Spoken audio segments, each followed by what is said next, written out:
마태의 강의 19번째 시간으로 생명나무의 길이라는 제목으로 말씀을 전하겠습니다. 여러분, 예수님을 이렇게 믿고 나시니까 삶이 완전히 달라지셨던가요? 물론 그런 경우도 있다고 간증하는 경우들을 보기도 하지만요, 예수님을 믿어도 우리 삶에 갑작스러운 변화가 오기보다는 똑같은 환경과 상황이 있는 경우가 많이 있습니다.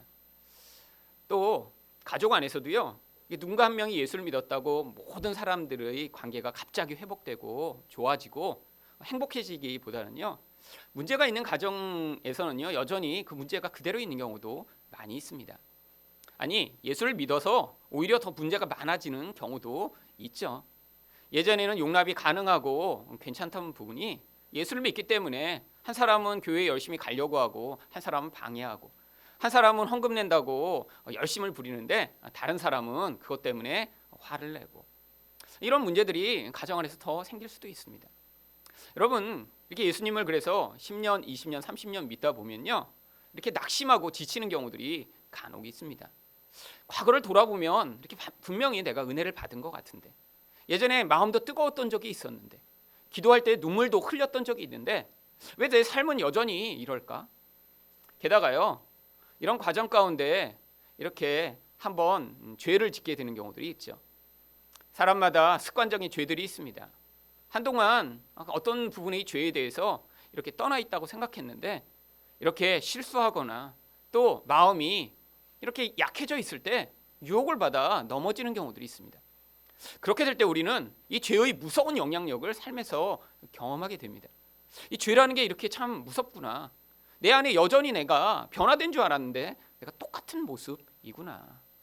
도대체 이런 내가 구원은 받을 수 있을까? 여러분, 그런데 오늘 본문에 나오는 이 아담과 하와는요, 지금 바로 이 죄를 지어서요, 이제 그 풍성함과 영원한 생명을 누리고 있던 자리에서 이제 바로 하나님의 이런 심판과 징계의 말씀을 들은 그런 상황입니다. 이렇게 죄를 바로 지었을 때, 더구나 그 선악을 알게 하는 나무의 열매를 먹으면 죽는다라고 하는 하나님의 선고를 듣고 그걸 따먹은 바로 그 직후에 이들은 어떤 상황이었을까요? 우리가 마치 예수를 믿는다고 해도 낙심하고 지쳐 있는 것보다 이들이 경험했던 그 마음의 충격, 두려움, 미래에 대한 불안은 훨씬 더 컸을 것입니다. 그런데 바로 이런 도대체 타락한 인간의 상황 가운데 하나님은요, 낙심하지 않고 포기하지 않도록 어떤 소망의 증거들을 주십니다. 그러면 도대체 타락한 인간은 이렇게 하나님이 주실 구원과 영생에 대한 어떤 소망을 가질 수 있는 것일까요?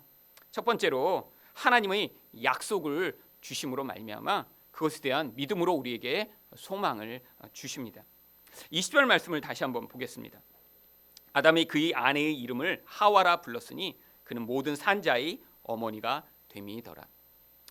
한국어 성경에는 하와라고 이렇게 번역이 되어 있는데 영어 번역은 이제 이브라고 되어 있죠. 근데 이 이브라는 표현보다 하와가 원래 원문에 더 맞는 단어입니다. 원래 이 라틴어로 번역을 하면서 이 벌게이트라고 하는 그 번역에서 이브라고 번역한 이후에 영어권 성경들은 다 이걸 이브라고 번역하기 시작했어요. 근데 원래 원어가 하와라고 읽습니다. 근데 이 하와라고 하는 이름의 뜻은요, 생명이라고 하는 뜻입니다. 원래 숨을 쉬다, 그렇기 때문에 살아있다라고 하는 히브리어에서 나온 뜻이죠. 근데 왜 이렇게 죄를 짓고요, 지금 하나님이 뱀을 향해, 여자를 향해, 또 남자를 향해 이제 그들이 받을 심판의 선고를 하신 바로 그 상황입니다. 근데 그 상황에서 왜 갑자기 아담이 자기 아내의 이름을 지은 것이죠? 성경이 이렇게 어떤 내용을 이야기하고 있는 것은요, 여기에 큰 의미가 있기 때문입니다. 여러분, 맨 처음에 죄를 짓고 나서 이 아담이 그 아내를 향해 가졌던 태도가 무엇인가요?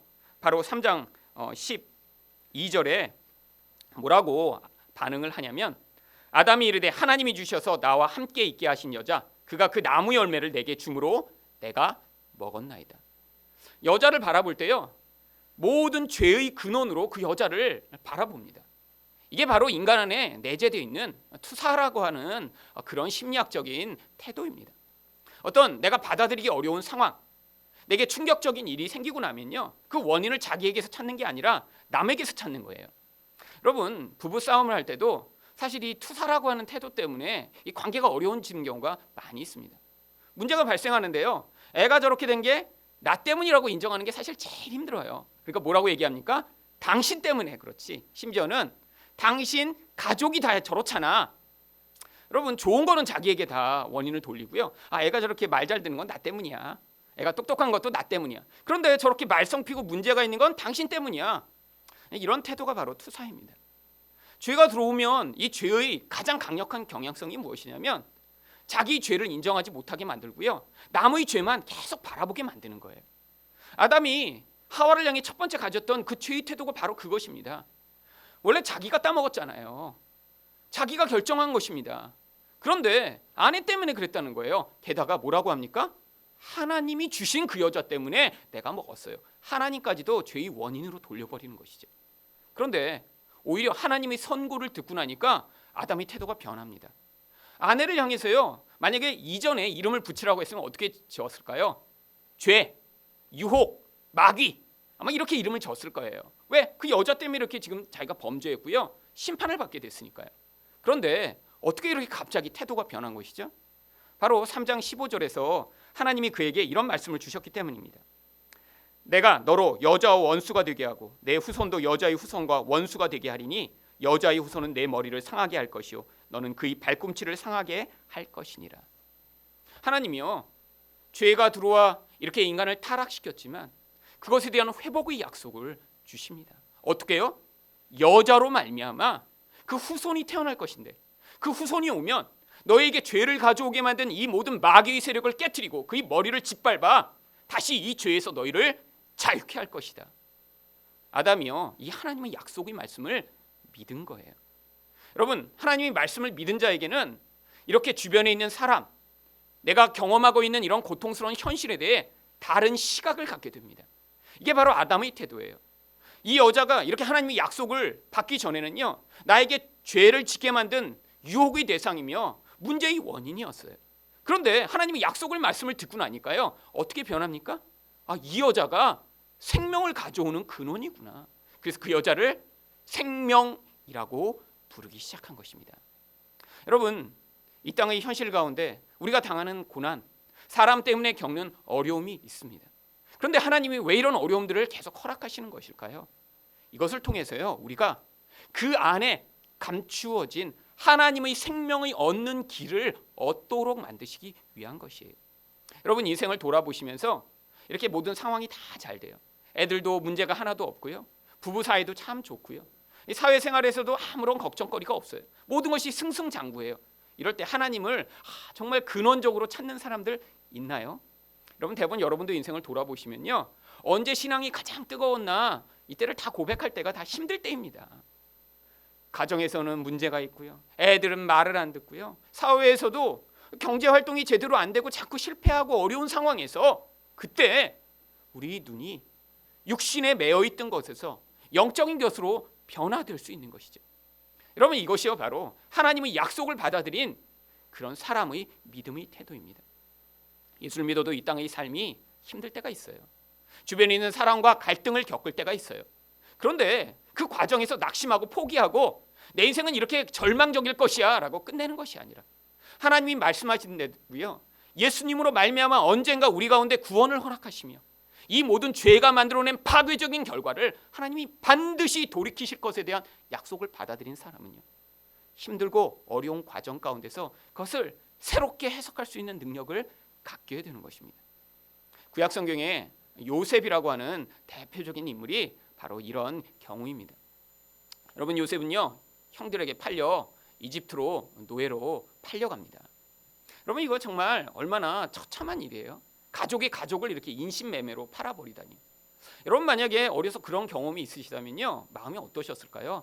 아마 여러분을 그렇게 형이 이렇게 어느 날 아침에 일어났는데 형이 보더니 야 잠깐만 따라와봐.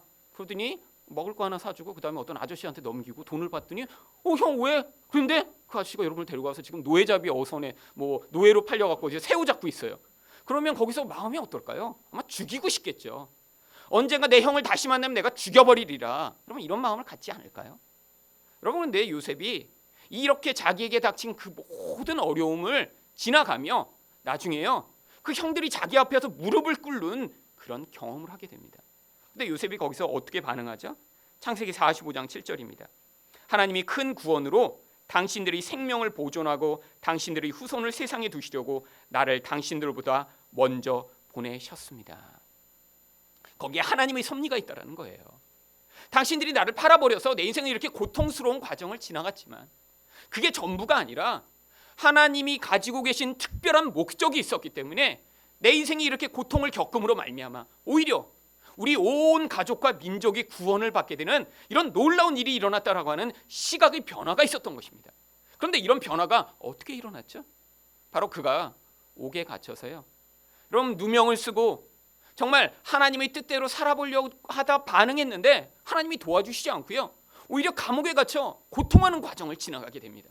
그런데 착고에 매여 온 몸이 매를 맞아 고통하는 그 상황을 지나가며 하나님이요, 마음 깊숙한 곳에 있던 원망, 불평, 미움, 이렇게 현실의 눈으로만 세상을 바라보던 그 시각을요, 하나님을 의존하는 그런 탁월한 시각으로 변화시켜 주신 거예요.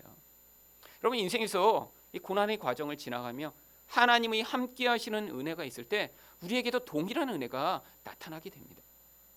인생에서 너무너무 고통스러운 과정이었는데요, 지나보면요, 그것이요, 우리에게 가장 큰 은혜의 순간이었어요. 여러분이 이렇게 하나님의 약속의 말씀을 받아들이시고 반응하실 때 지금도 이런 어려운 과정을 통해 하나님이 반드시 약속하신 그 완전하고 궁극적인 결말을 이루실 것들을 믿으실 수 있습니다. 여러분, 이것을 믿으셔야 죄가 만들어낸 이 무서운 결과들, 영향력들에서 여러분 똑같이 남들처럼 낙심하고 좌절하지 않고요, 그것들을 이겨내실 수가 있는 거예요. 예전에 어떤 권사님의 간증을 들은 적이 있습니다. 근데 이분은요, 이제 혼자 예수를 집에서 믿기 시작하셨는데 남편이 너무너무 예수 믿는 걸 싫어하는 거예요. 근데 단순히 싫어하는 정도가 아니라요, 이분이 이제 남편이 약간 문제가 좀 있는 분이었습니다. 너무 술을 많이 드셔서 알코올 중독자가 됐고요. 게다가 이 폭력적인 경향이 있어갖고요, 아내가 이렇게 교회 갔다 온 걸 알면요, 이 아내를 이렇게 그냥 두드려 패는 거예요. 그런데 이 남편이 그리고 직장도 결국 못 갔고 이제 무직으로 그렇게 알코올 중독자의 삶을 사는데 교회만 갔다 오면 때리니까 이 분이 얼마나 고통스러우셨겠어요. 그런데 이 권사님도 특별한 능력이 없어갖고요, 시장에서 이렇게 장사를 해갖고 먹고 사는 분이었습니다. 그런데 너무너무 이 삶이 고통스러우니까 정말 죽고 싶다 맨날 그런 생각을 하는데 자기가 그 과정을 이겨낸 그 유일한 힘이 자기 그 자판 옆에다가 이 찬송가 테이프를 틀어놓고 그 찬송가를 같이 따라 부르면서 이기셨대요. 찬송가에서 힘을 내라 그러면 그래, 내가 힘을 내야지, 이겨야지, 예수님이 전부시라 그러면 맞아, 그러면서 그렇게 찬양을 따라 부르면서 그 힘으로 이기고 버틴 거예요. 그런데 쉽게 변화가 안 됩니다. 여러분, 그렇게 알코올 중독자에다 평생 아내를 때리는 이런 남자가 그렇게 몇 년 지났다고 갑자기 이렇게 짠 변하겠어요? 몇십 년을 이렇게 매를 맞으면서 신앙생활을 하신 거예요. 그런데 나이가 들어서 몇십 년이 지난 다음에야 이 남편분이요, 아주 중증 중풍에 걸려 쓰러지신 것입니다.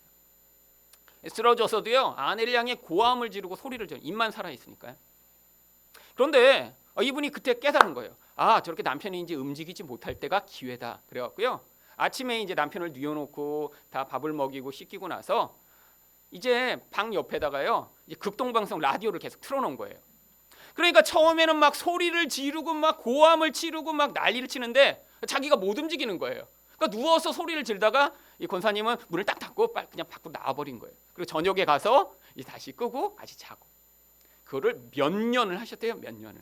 그런데 처음에는 고함을 지르다가 여러분 극동방송 찬양 나오고 이러지만 거기 간증거리 이야기도 많이 나오고요, 재밌는 이야기도 많이 나옵니다. 듣다 보면요, 그런 말씀과 은혜에 이 남편분이 심심하니까 누워서 귀를 기울이다가 몇 년이 지나면서 마음이 변한 거예요. 그래서 예수님을 믿게 된 거예요. 이런 놀라운 일이 벌어졌습니다. 그런데 이 권사님이 그래서 더 이상 박해가 없는 거예요. 이제 자유롭게 교회를 가게 된 거예요. 아니, 남편과 신앙 얘기를 할 수 있게 된 거예요. 그런데 이분이 고백하시기를, 아니, 내가 정말 행복했을 때는 내가 매를 맞으면서 찬양을 그렇게 들으며 부를 때, 그때는 내가 찬양을 부를 때마다 눈물이 흘렀는데, 내가 찬양을 부를 때마다 내 안에 행복했는데, 찬양을 부르며 내가 힘을 얻었는데, 아니 지금은 똑같이 찬양이 흘러나오는데 따라해도 눈물이 안 난다는 거예요. 그렇게 감동이 없다는 거예요. 그러면서 그분이 고백하시기를, 내게 있었던 그 남편이, 그렇게 나를 고통스럽게 했던 그 사람이 사실은 내가 하나님을 만나고 은혜를 받게 하는 천사였다는 사실을 내가 깨달았노라고. 여러분, 이게 바로 신앙인이 다르게 바라보는 믿음의 눈을 가진 자의 태도인 것입니다. 여러분 인생에도 이렇게 여러분을 힘들게 하는 사람이 있어요. 그 사람 때문에 마음이 불안하고 힘들고 화나고 고통스러워요.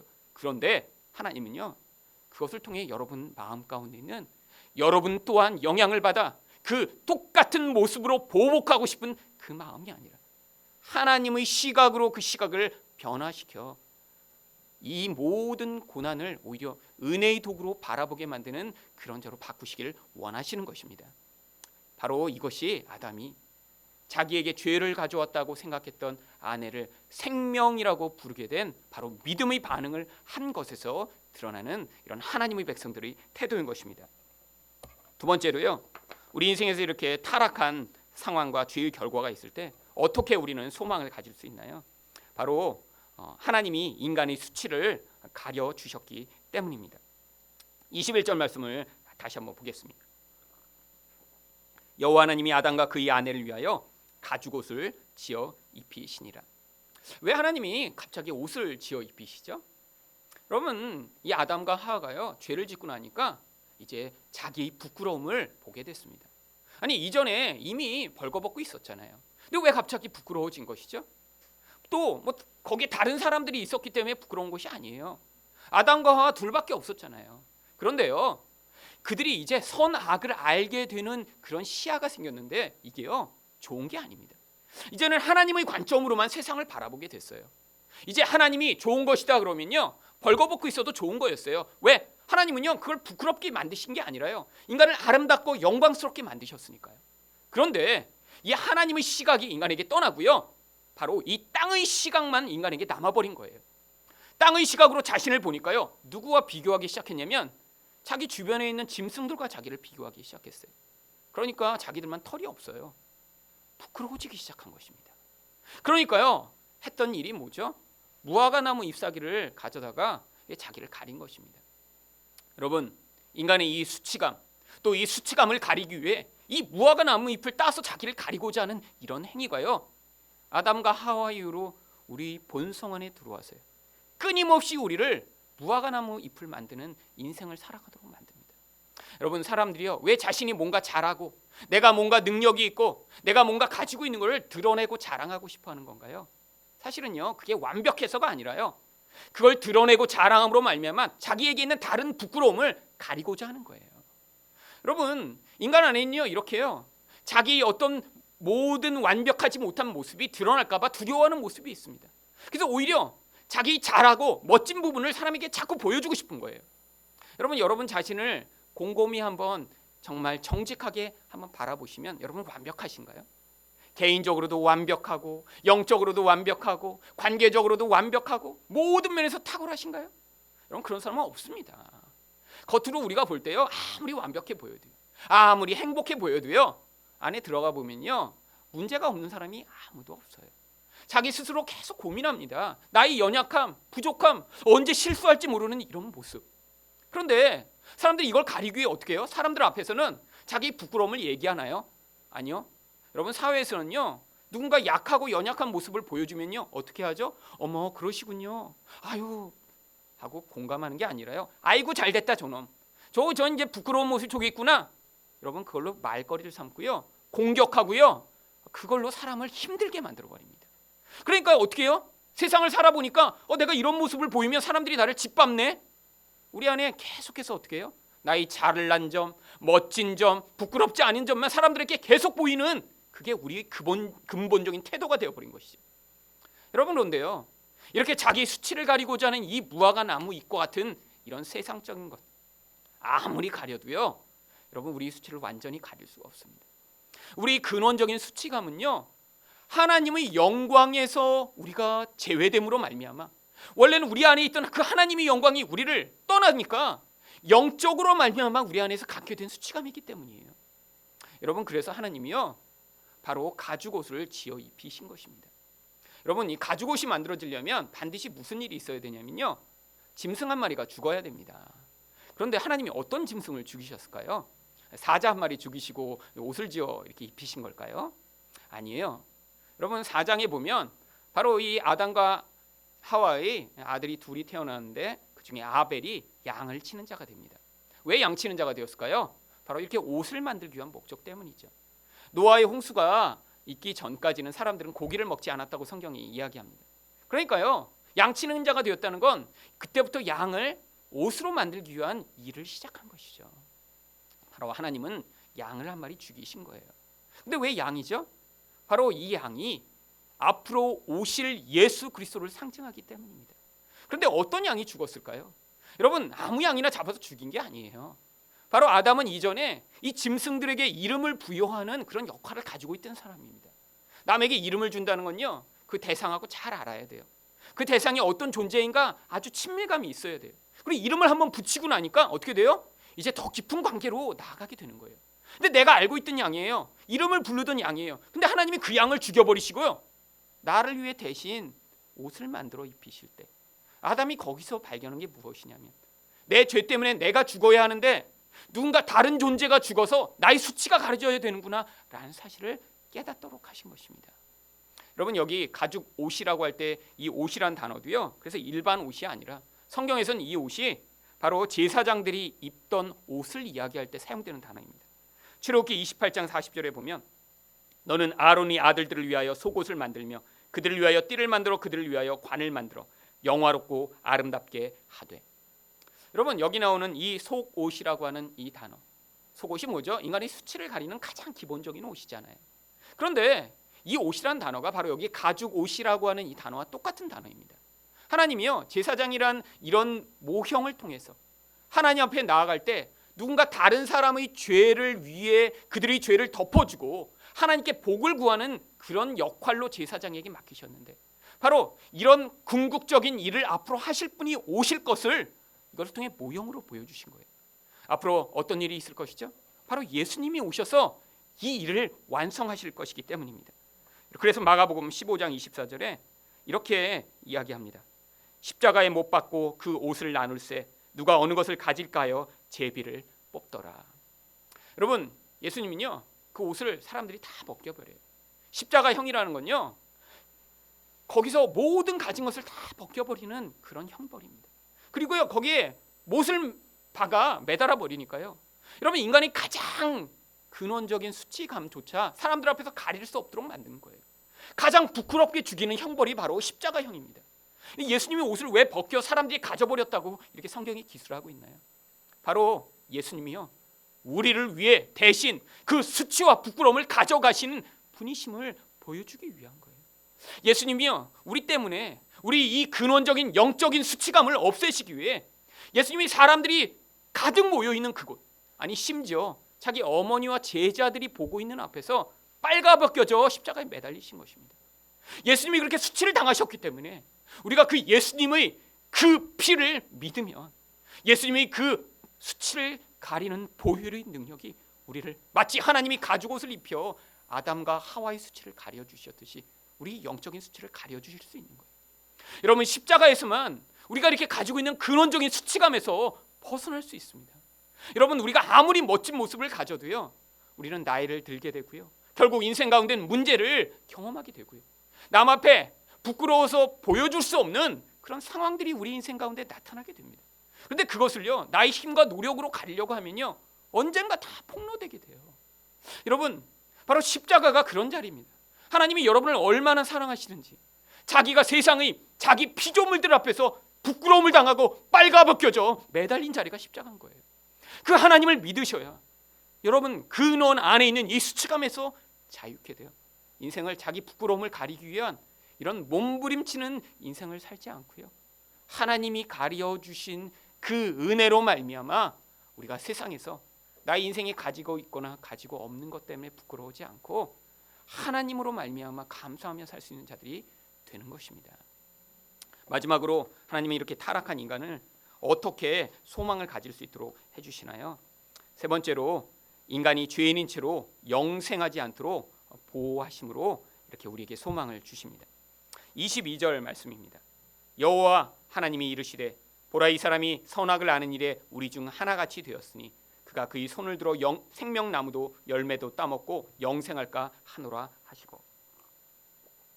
하나님이 갑자기요 이제 또 여러분이 나오셔서 막 대화를 하듯이 이렇게 설명을 합니다. 여기 보면 이 사람이 선악을 아는 일에 우리 중 하나같이 되었으니, 왜 갑자기 이런 말씀을 하는 것인가요? 바로 창조 때 이렇게 삼위 하나님이 인간을 창조하시기 위해 의논하신 것처럼 이렇게 타락한 인간을 구속하실 이 모든 과정이 얼마나 중요한가를 보여주시기 위하신 겁니다.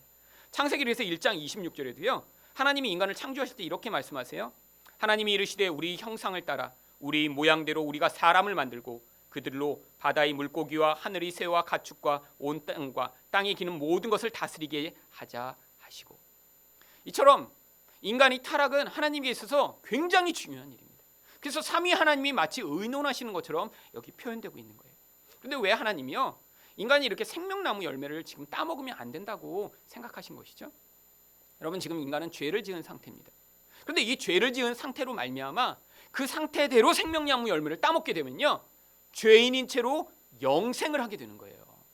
여러분, 이것이 문제이기 때문에 하나님은요 그걸 임시로 막아 놓으신 것입니다. 여러분, 이것은요 다른 소망의 이유입니다. 앞으로 이렇게 임시로 막아 놓으셨지만 하나님이 이제 다시 생명나무로 가는 길을 여시고 이렇게 죄의 문제를 해결한 하나님의 백성들이 그 열매를 먹어 죄가 없는 채로 영생하는 자들을 만드실 것에 대한 그림을 이 안에 담아 놓으신 것이에요. 근데 그때가 언제죠? 바로 23절에 그 단서가 남아 있습니다. 여호와 하나님이 에덴 동산에서 그를 내보내어 그의 근원이 된 땅을 갈게 하시니라. 여러분, 왜 갑자기 또 아담을 이렇게 밖으로 내쫓은 다음에 자기의 근원인 땅을 갈게 했다고 말씀하시는 것이죠? 바로요 죄의 근원이 무엇이죠? 내가 하나님처럼 되고자 한 것에서 죄가 시작되었기 때문입니다. 여러분, 거기서 구원받으려면요 자기가 어떤 존재인가를 명확히 깨달아야 돼요. 인간은 어떤 존재죠? 먼지로 만들어진 아무것도 아닌 존재입니다. 이 세상에서 가장 영향력이 있고 이 세상에서 가장 부자이고 가장 힘이 있다고 해도요 여러분, 나중에 죽으면요 다 먼지로 돌아가 버려요.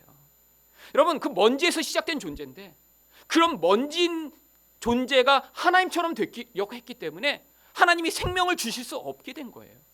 하나님이 생명을 얻기 위한 유일한 조건은 하나님, 나는 하나님이 주시는 생명과 은혜가 아니면 살 수 없습니다라고 하는 그런 겸손한 태도인데, 아니야, 내가 하나님처럼 될 거야, 내 인생은 내가 주장할 수 있어, 내가 영원히 살 수 있어, 아니 영원히 살고 싶어 라고 주장하더라도요 인간은 결국 자기가 흙임을 깨닫게 되는 거예요. 여러분, 아담이 자기 근원된 흙을 갈면서 나는 이런 먼지 덩어리에 불과한 존재지, 나는 내 안에서 스스로 생명을 얻을 수 없지, 내가 하나님만 사랑하고 의존할 때는 하나님이 내게 풍성한 은혜를 베푸셨는데 하나님, 저를 다시 구원해 주세요. 이게 바로 인류의 상태가 된 것입니다. 어떤 경우에 우리가 구원을 받죠? 어떤 상황에서 우리가 구원을 받죠? 나는 불가능한데 하나님이 나를 도와주셔야 된다라고 하는 그런 자리에 선 사람들이 바로 그 자리에서 구원을 얻게 되는 것입니다. 그래서 24절에 이런 말씀이 또 있습니다. 이같이 하나님이 그 사람을 쫓아내시고 에덴 동산 동쪽에 그룹들과 두루 도는 불칼을 두어 생명나무의 길을 지키게 하시니라. 이게 앞으로 주어질 생명나무의 길이 열릴 것에 대한 소망의 이유입니다. 여러분, 인간이 죄를 졌다고 해서 하나님이 생명나무를 없애버리시지 않아요. 아니요, 길도 그대로 남겨두십니다. 언제까지요? 바로 인간이 나는 안 되는구나, 바로 나에게 이렇게 생명을 가져다 줄 분이 필요하구나라는 사실을 깨닫게 돼 예수 그리스도로 말미암아 이 생명나무의 길을 열어주실 때까지요. 그 전에 다른 것으로 생명을 얻으려고 하는 자마다 어떻게 됩니까? 이사야 66장 16절에 보면요, 이 불칼이 무엇인가 여기 이렇게 기록하고 있습니다. 여호와께서 불과 칼로 모든 혈육에게 심판을 베푸신즉 여호와께 죽임 당할 자가 많으리니. 바로요 예수 그리스도 외에 다른 길로 그런 생명을 얻으려고 하는 자들은 반드시 심판을 당할 것을 이야기하고 있는 거예요. 여러분, 우리에게 그래서 지금 새로운 길이 열린 것입니다. 이제 우리가 예수 그리스도를 믿기만 하면, 그분을 의존하기만 하면 내가 흙과 같은 존재이고 먼지와 같은 존재를 인정하며 그 예수 그리스도를 나의 구주로 받아들인 자들은 바로 이제 그 생명나무를 죄가 없는 채로 붙들어 그 생명을 가지고 영생할 수 있는 그런 자리에 서게 된 거예요. 그래서 마가복음 15장 37절 38절에는 이렇게 이야기합니다. 예수께서 큰 소리를 지르시고 숨지시니라. 이에 성소 휘장이 위로부터 아래까지 찢어져 둘이 되니라. 여러분, 이 성소 휘장은요 그냥 얇은 천이 아닙니다. 이렇게 손가락 정말 한 마디 정도 되는 아주 두꺼운 천으로 만들어진 천이에요. 근데 그 천이요 위에서부터 아래까지 쭉 찢어져 버렸대요. 무슨 얘기죠? 이전에는요 하나님께 나아갈 수 없었던 것입니다. 죄 있는 자들은 그 성소의 휘장을 지나 지성소로 가려고 하면요 하나님이 거기서 그들을 죽여버리셨어요. 그래서 제사장들도요 그 지성소에 들어가 1년에 한 번 하나님 앞에 제사 드리는데 언제 죽음을 당할지 몰라 두려워 방울을 달고 긴 끈을 연결해서 그 지성소에 들어갔습니다. 밖에서 사람들이 기다리고 있다가 방울 소리가 안 들리네, 죽었나 보다 하면 밖에서 그 끈을 잡아당겨 사람을 꺼낸 거예요. 무엇을 보여주죠? 하나님은 거룩하신 분이에요. 이 거룩하신 분에 이렇게 죄가 있는 자는 함부로 갈 수 없음을 보여주는 거예요.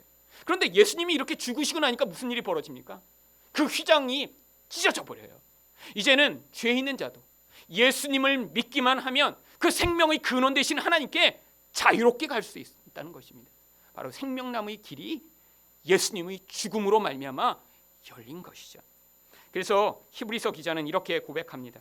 히브리서 10장 19절 20절에 그러므로 형제들아 우리가 예수의 피를 힘입어 성소에 들어갈 담력을 얻었나니 그 길은 우리를 위하여 휘장 가운데로 열어놓으신 새로운 살 길이요 휘장은 곧 그의 육체니라. 여러분, 하나님이요 이렇게 예수님을 통해 우리가 생명을 얻을 길을 열어놓으셨습니다. 그렇기 때문에요 이 땅의 삶이 정말 죄가 여러분을 지배하는 것 같고 삶이 고통스럽고 도대체 이것이 변화될 것 같지 않은 그런 환경 가운데 있으실지라도요 여러분이 그 가운데요 예수님이 이미 2000년 전에 열어놓으신 이 생명의 길을 소망하시며 언젠가 하나님이 이 과정을 끝나게 하시고 이것을 통해 오히려 예수님만 믿게 하신 그런 과정으로 사용하신 다음에 나를 그 영원한 생명의 자리로 인도하시겠구나라는 소망을 가질 수 있게 된 것입니다. 여러분 인생 가운데 있는 이런 모든 과정을 통해 여러분이 예수님만을 온전히 의존하는 하나님 백성이 되셔서 그 예수님으로 말미암아 얻게 되는 그 생명나무의 열매를 먹어 하나님과 함께 영생하도록 주어지는 그 풍성한 하늘의 생명을 얻으시는 분들이 되시기를 예수 그리스도 이름으로 축원드립니다.